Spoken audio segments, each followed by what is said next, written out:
welcome to the world. I'm not actually sure how many people we've... Oh yes, I have 36 participants.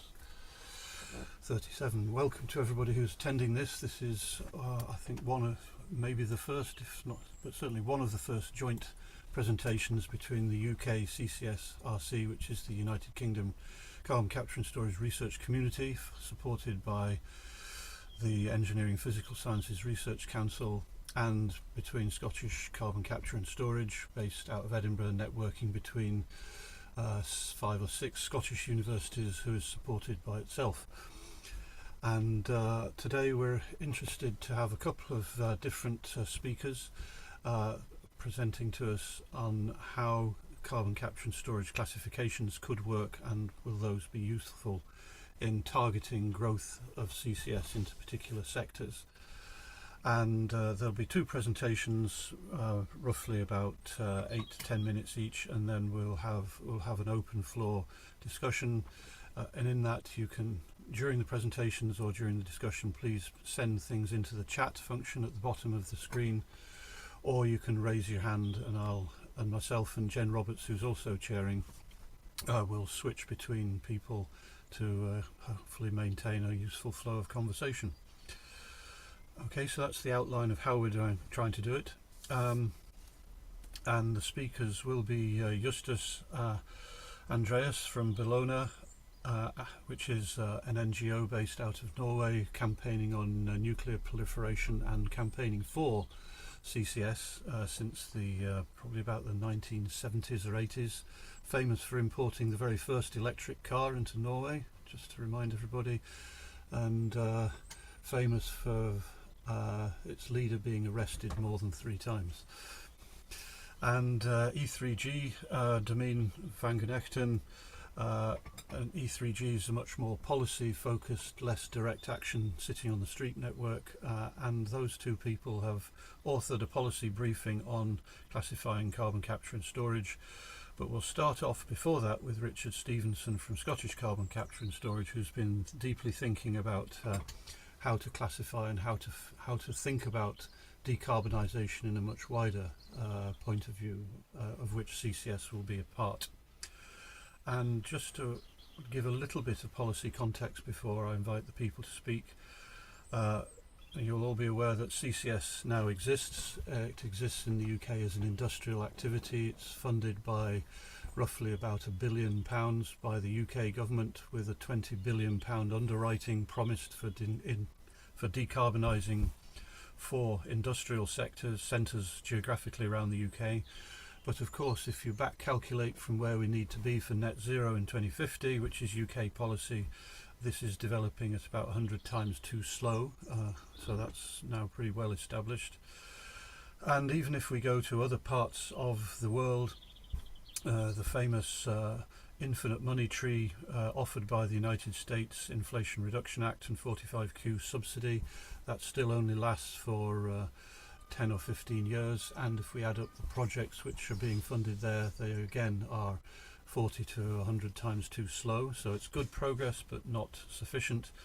And one of the interesting things is in Europe, which has now produced a Net Zero Industry Act, so also pivoting to focus on industry. 2 types of milestone emerging there: 50 million tonnes by 2030, I think, in the ground of CO2, leading up to something like 450 million tonnes a year by 2050. So faced with all these targets and a myriad of different carbon capture and storage options, how do policymakers make any rational decisions at all? So that's why we're focused on these presentations now. And this was inspired by a hydrogen ladder drawn up by a consultant and commentator called Michael Liebrich, who's now produced version 5 of his hydrogen ladder, but that in itself was based on the efficiency ladder, which anybody who buys white goods, washing machines and fridges will be familiar with, a sticker on it with lots of arrows going from G to AA+, and you always try as a good environmentalist to try and buy an AA+. And so that's what inspired Liebrich to produce a hydrogen ladder, which purports to be the least useful hydrogen applications at the bottom and the most useful hydrogen applications at the top. And that's what our speakers are going to adapt and modify and reapply to carbon capture and storage. So I'll now pleased to go ahead and introduce the first speaker, who is Richard Stevenson, who's a policy officer in Scottish Carbon Capture and Storage and has been quietly thinking about decarbonisation for the past 2 or 3 years, and has a few useful diagrams to show us. So over to you, Richard. So just one minor correction there. My job title is actually Project and Research Analyst, but I do work across a number of areas covering the full chain, full CCS chain, and different aspects of that. And one of them, feeding into policy. And I've actually been with SCCS for 10 years to the month, believe it or not, in various roles. So I've been involved with CCS for some time now, and I've seen it. I've seen some peaks and troughs, and left turns and right turns and about turns, and we seem to be now on the cusp of CCS delivering globally on the significant potential that it does have for the purposes of climate action and protecting our atmosphere. And today I'm going to speak to you about our CO2 mitigation hierarchy, into which we've incorporated application of CCS across society. It's an attempt to do that because I think, as we'll see as we go through the talks today, that it's not necessarily the easiest thing to do. So why did we decide to come up with the hierarchy? And this is before I show you it. Well, we do many things at SCCS. Ultimately, we support and we participate in research projects focused on the commercial deployment of CCUS for the purposes of climate change mitigation.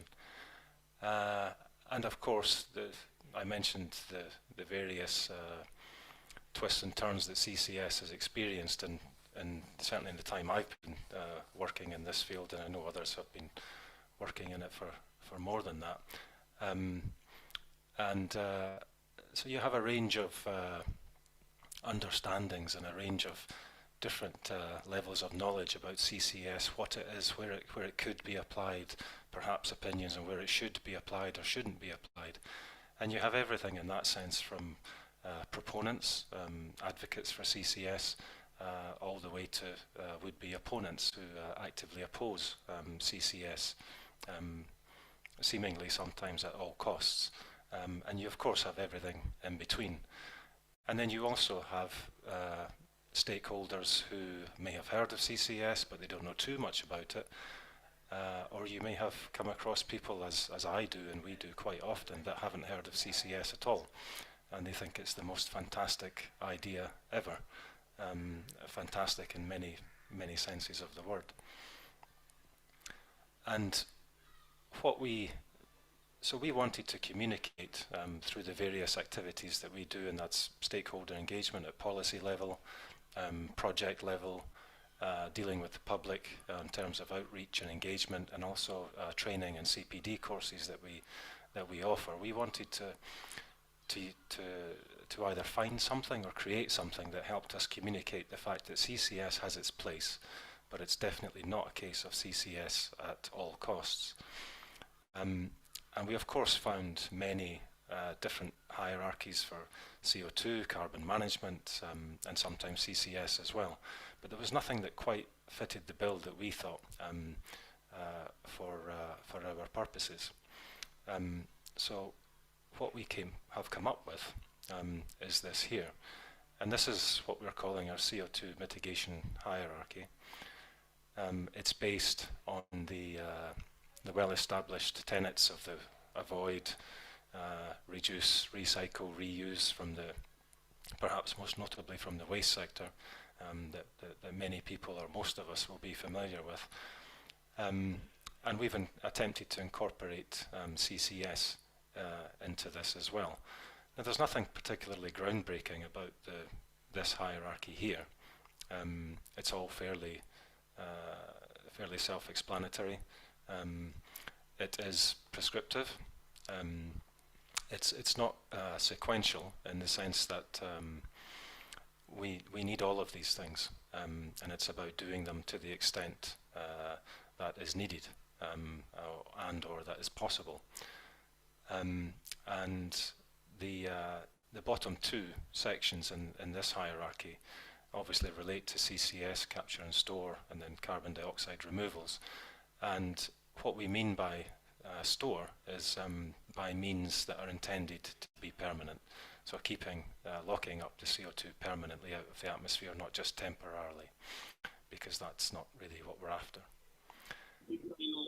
So what we want to do to make, or wanted to do, to make this easy to understand for people and help them place CCS in context was to map that hierarchy onto existing and well-established hierarchies, which we do have for waste, for energy, and for transport.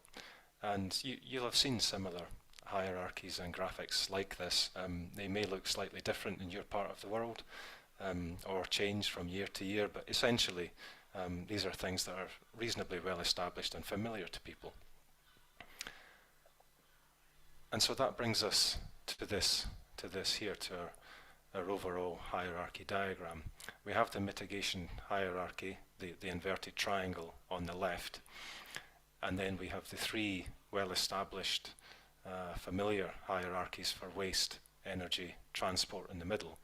And we've also come up with one for obvious reasons, given the importance and relevance for CO2 emissions and CCS application. We've come up with one for industry as well.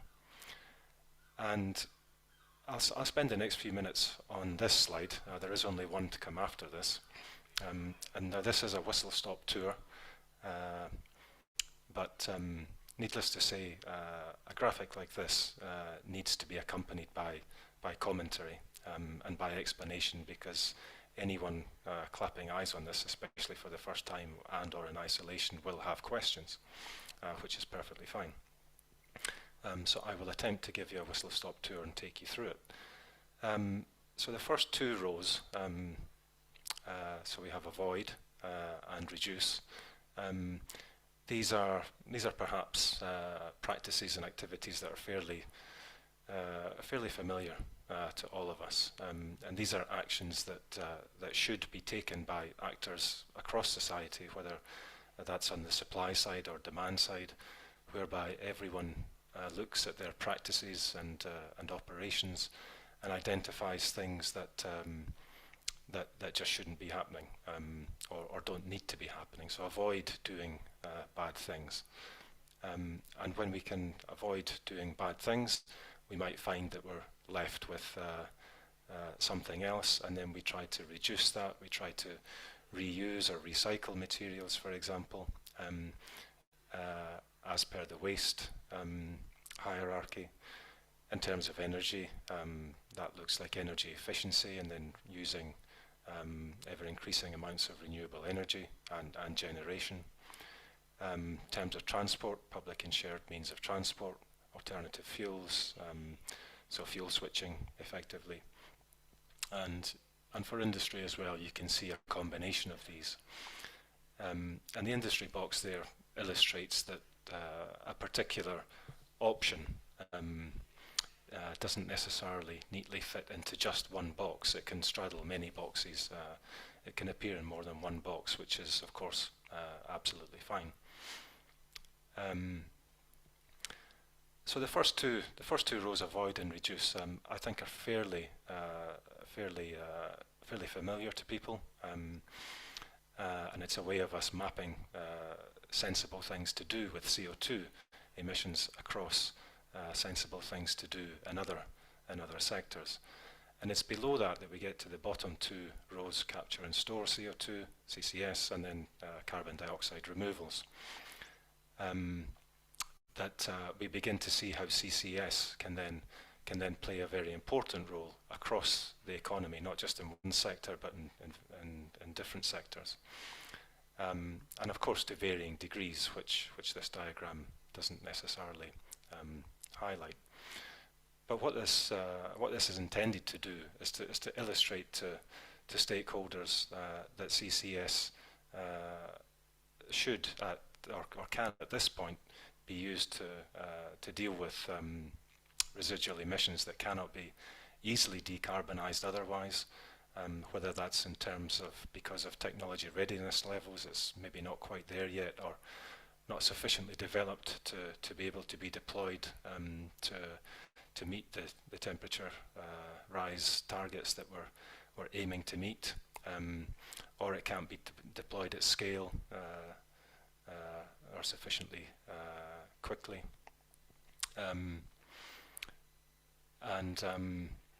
This gives stakeholders an idea of the spread of CCS application across various sectors. You see with the waste sector, those activities actually straddle both capture and store and remove, because there's biogenic fraction and fossil fraction currently in most energy from waste scenarios. The others probably exclusively biogenic. In terms of energy capture and store, retrofitting existing power generation with CCS. That's not to say we advocate for retrofitting every single gas power station that exists. It might make sense to decommission a plant or plants and replace them with something better, which of course would come further up the hierarchy. But these decisions would be taken on an individual situation-based scenario. In terms of transport, ship-based carbon capture, I currently work on the Everlong project, which is demonstrating, looking into the capture of CO2 emissions from exhaust gases on LNG-powered ships. And then industry, well, this is a catch-all term, industry with CCS, which covers a lot. But this is where the talk that's about to follow this one takes up the baton and really digs into a lot more detail. This here is, as I said, necessarily high level. And in terms of removals, you can see along the bottom there, sustainable bioenergy with CCS in the energy sector. And then you have DAC and, again, sustainable bioenergy with CCS in there as well. And then down the bottom, we have a range of business as usual scenarios, which represent the do-nothing scenario, which to a greater or lesser degree is how we are operating in different parts of the world at the moment, and definitely not what we want to be doing, nor can afford to continue to do.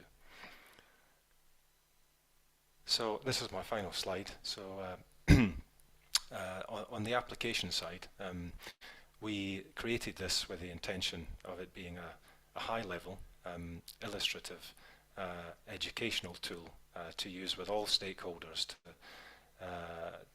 to clarify sensible things to do with CO2 emissions for the purposes of climate action, and also where to map where CCS sits in that, in those established hierarchies that people are familiar with the intention of making it much easier to understand and conceive of.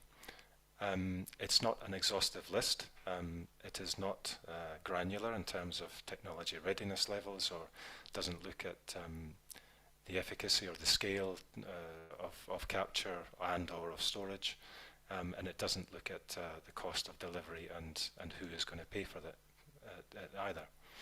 And as I said earlier, it needs to be accompanied by competent commentary. Hopefully I've done a decent enough job today in limited time, and explanation. So I do realise that people will have many questions, and yeah, I'm happy to field those later on in the webinar. So thank you very much for your time. Right, thunderous applause. Right. Thank you very much, Richard. It's pretty clear to me. And rather than go down a rabbit hole of questions now, which is difficult to manage online, I'd prefer to just go on and hear what the Bellona E3G partnership pairing has got to tell us, and then we can get into questions across the whole piece later on. Okay, so we've got a choice between Justus and Domien to present first up, so it's up to you guys to fight it out. Who wants to go first? Domien. Well, we both can decide on who's actually going to start. So we're just going to have a little bit of a medley here. But thank you so much for the introduction, Stuart, and thanks for making a start, Rich. So yeah, just to say, my name's Justus Andreas. I work in the Germany office of Bellona. Germany, obviously, being a country that has had a very bumpy kind of experience with CCS. And Domien will actually tell us a little bit more about why this plays a role in our motivation to have started the CCS ladder about 2 years ago, was it? I think so. Thanks, Justus, and hi everyone. So yeah, my name is Domien Vangenechten. I also sit in E3G's Germany office based in Berlin, but my work focuses on European industrial transformation mostly. And CCS is a part of that work. So yeah, we are going to talk a little bit about some of the work we did over the last few years, which is to some extent finalized, but also still ongoing because we do plan to continue to build on it. On the CCS ladder, I'll talk a little bit about our motivation and politics around CCS and why we did this in the first place. And Richard actually has given quite a nice introduction to some of our motivations as well. So I won't be repeating everything. Justus will run us a little bit through the methodology and the results, and then both of us will share a few takeaways, as well as we'll try to touch on a few reflections in terms of how we've been using this ladder, how we're engaging with stakeholders and policymakers, and what we're still learning about that experience. So in terms of motivation, very much the same starting point as Richard. Like if you think about CCS and climate action, it is a very convoluted space. It's a very convoluted discourse. It's not just that some stakeholders don't necessarily understand the various applications or to what extent CCS can help drive climate action. It's also that there is a lot of misuse around promises for CCS, not necessarily doing CCS, but using future promises as a way to delay action. But at the other side, or at the other end, there are also stakeholders that basically claim, we don't need any CCS because it's just a false solution that is being pushed by some of the incumbent fossil producers. I think both Bellona and E3G, and to some extent informed by the fact that we work on industrial transformation first and foremost, are very much of the view that it will have to play a role in certain sectors in the timeframes that we're thinking about of achieving net zeros. So very much talking to the same sort of like boundary conditions as Richard also mentioned, right? Like CCS is not necessarily a great solution. We would like to avoid emissions when we can. We'd like to reduce emissions through other means. But sometimes it is a necessary intervention to achieve our climate objectives. So we were really trying to, go a bit deeper than what Richard does, go one step beyond that and look at the applications that are out there. What are the point source emissions in Europe? And try to understand where, carbon capture is a necessary or very likely a necessary part of the whole suite of mitigation options versus where are alternative options either already available or scaling very rapidly.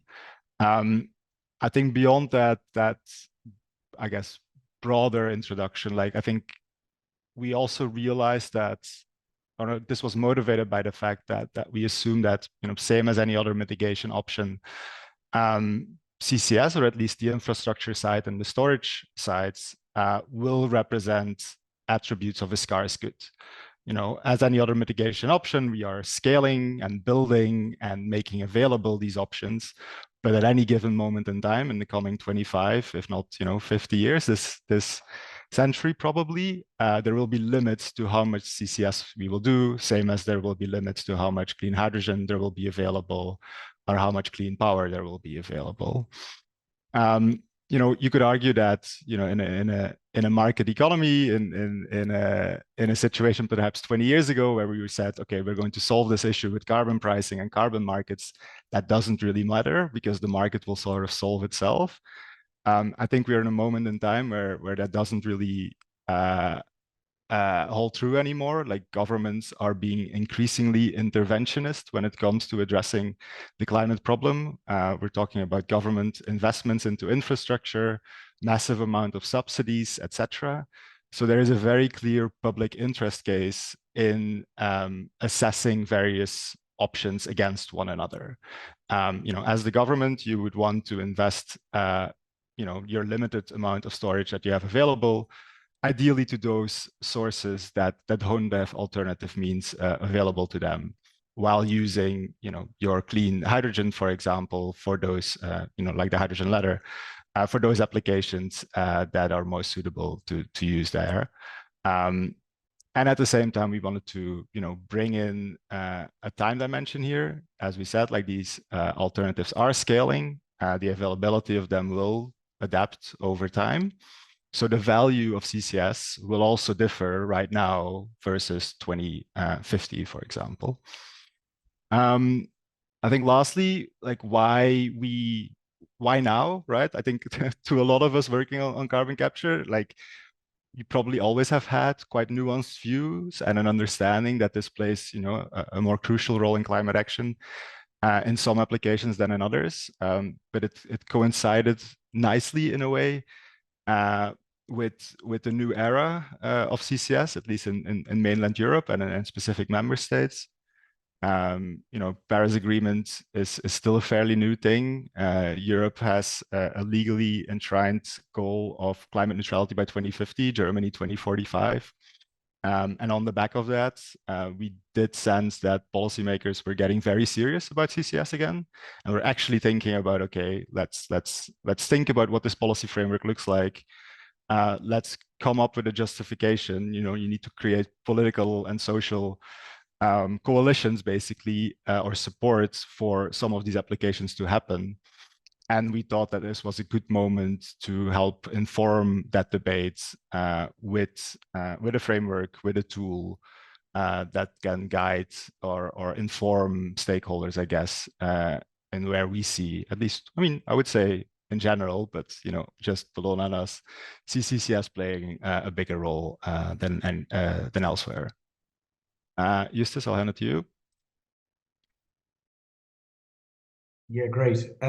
So what did we do? What is basically the backbone of this ladder? What we want to do is really to have something as scientific and robust as possible. So if someone goes into the materials and checks out the numbers, the costs, the challenges, the technologies, they would come to something rather similar in the result as we have. So we really wanted to use very clear criteria of what we think are important factors to consider while making a decision for or against carbon capture and storage on any application. So these are four different criteria. The first one being the competition alternatives, second one, the mitigation potential, the third one, the techno-economic feasibility, and fourth, the CO2 source.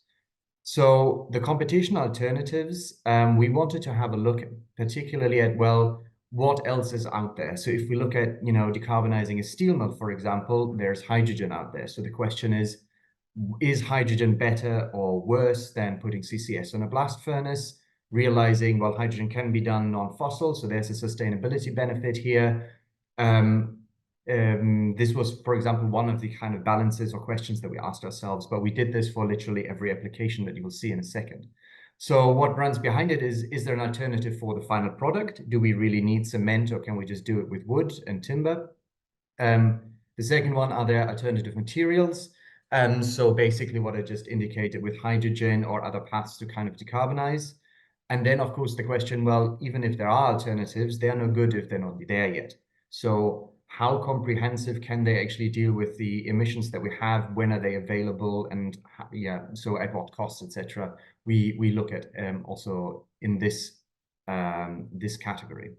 The second one is the mitigation potential, where we look at, well, we have the cement sector. Is the cement sector a relevant sector to actually consider for this? Well, in Europe, I think it's about 4% of total emissions, so it's a very significant sector. So therefore, it would rank higher in this instance. But there are other sectors, maybe glass, maybe paper, that have a much more limited overall share of CO2 emissions. So should this be a focal point of public monies and CCS in the beginning or not? These kind of questions were reflected here. Also relating to the point source size, so how much of CO2 comes out from a specific plant, the possible capture rates, and the relative mitigation as part of the entire value chain of the product. So how much CO2 emissions in the entire steel chain to the final car actually happens in the creation of steel, for example, and is this really therefore a very important part to tackle?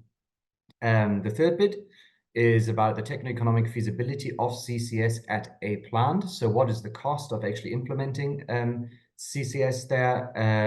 Part of this has to do with the CO2 concentration purity, of course, but also one thing that is really important that dictates the cost quite significantly is, of course, is this in a sector that is primarily clustered at the coastline, or do we have them very dispersed in forests and quarries somewhere around the country? Because that means that we have larger infrastructural needs, and these, of course, come with a cost. The final question that we asked ourselves was, well, where does the CO2 that this plant emits actually come from? And the higher the grade, basically, the more sustainable or the more value we would see for CCS to tackle that CO2. So literally fossil CO2, your average coal power plant scores the lowest. And then we have process emissions, which are, however, fossil fuel based. So these are process emissions and basically the energy fuel as part of the process. So let's think coal in a steel mill. And the third one is sustainable biomass. We ranked this somewhere in the middle because biomass will be an incredibly scarce good, and we really want to see. We didn't really want to kind of have this competing and being like the ultimate thing that would score the highest for CCS, because we think it could be used maybe in different ways in different sectors, not barring, of course, negative emissions, which I'll chat about in a second. Fourth point, so second highest, are process emissions from an alternative fuel mix, so where we actually have not directly fossil fuels, but waste or other means to create a better fuel mix that isn't 100% just fossil based. And the one that is basically a no-brainer for any CCS applications are the unavoidable process emissions. So these are those emissions that, regardless of what you do, regardless of how clean your energy input is, those will happen anyway. The prime example is, of course, cement and lime industry here. So there, CCS is basically a no-regret option, at least considering the CO2 source. Now, once we've done this, we started creating a heat map, like the scores for it. So behind all of these points, we have the availability of alternatives, the mitigation potential and feasibility and source of CO2. And something that was really important for us was actually to reflect on the different timelines here, as well as Domien had mentioned. What we need to do now, given particularly availability of alternatives, may differ very much from 2050. We did not, at this point, decide to follow any particular scenario expectations of how much CCS we're going to need in 2050 and what the expectations are going to be of how much hydrogen and electricity and grids and whatnot we have. We really just wanted to think of this as like, if we do our job right based on the knowledge that we have today, and we do the developments that we know we need to do, and we do a large chunk of those right and successfully, then we can expect that probably cement, will not exist at the scale in the future as it does today. And so these arguments and the sources and the numbers that we have, you can all find in our methodology, or just contact us. We're happy to share what actually lies behind all these numbers. So we have a group of different applications here, as you can see. Most of these are industrial sectors and different ways of processes within sectors. But we also do have the power sector in here.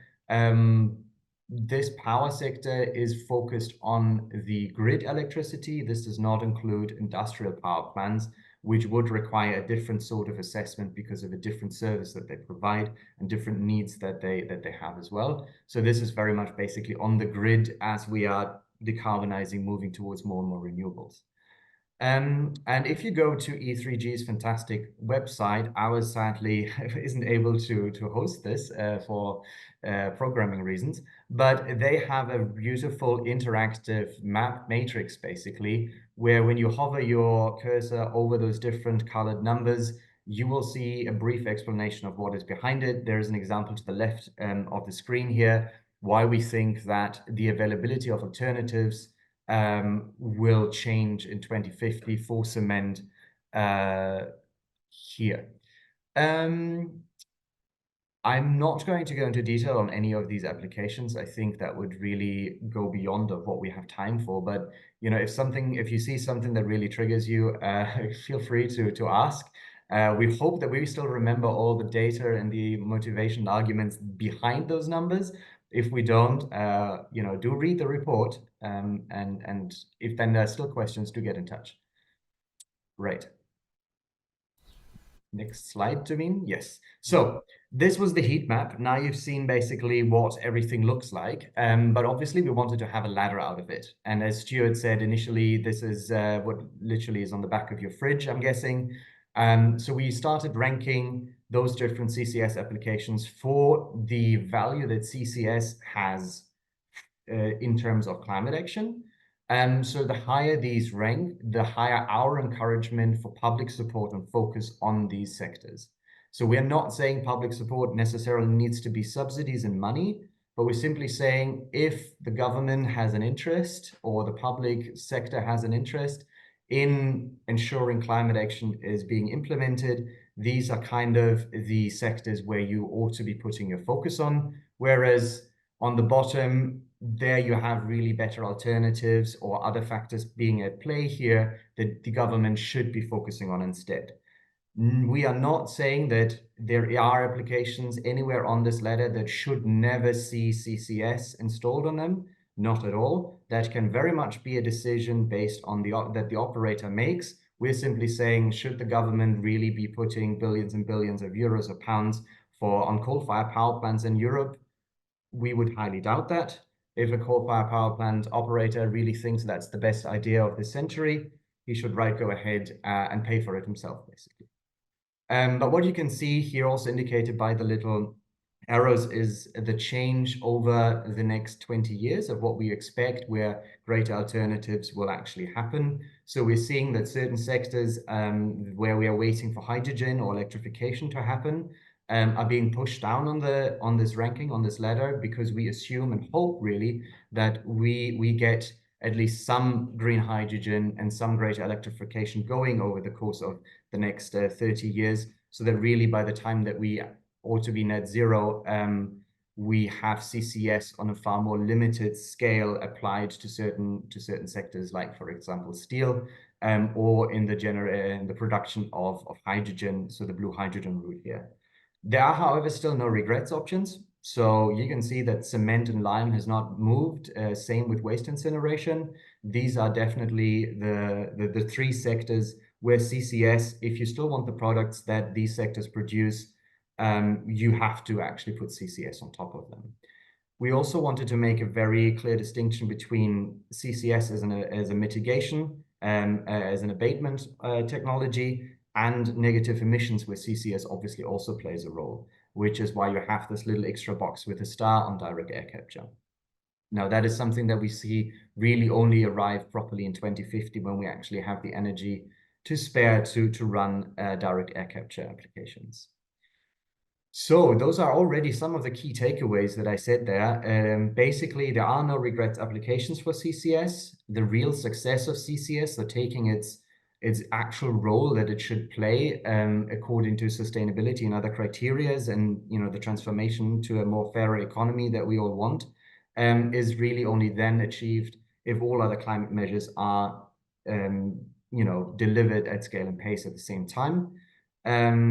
Also, since we ought to be moving away also from fossil fuels in the system, we predict, or we assume, that also the overall utility of CCS reduces over time. The overall amount of CO2 that we need to store from the cement industry will be reduced because of material efficiencies, sufficiencies, better building designs, etc. So we will produce less cement overall, ideally, in Europe. And therefore, while CCS will still be of utmost importance on those remaining cement plants, the overall CO2 captured will actually be reduced, making also space then for negative emissions, etc. So yes, final thoughts. Did we achieve the goals of the ladder, basically? The goal was really to have a discussion starter, to break this I hate CCS versus I love CCS. CCS is oil and gas fig leaf versus we need CCS on every application because we're just not doing the emission cuts that we need to be doing. And figuring out a way on how we can have a more educated, a more reflective conversation around these topics.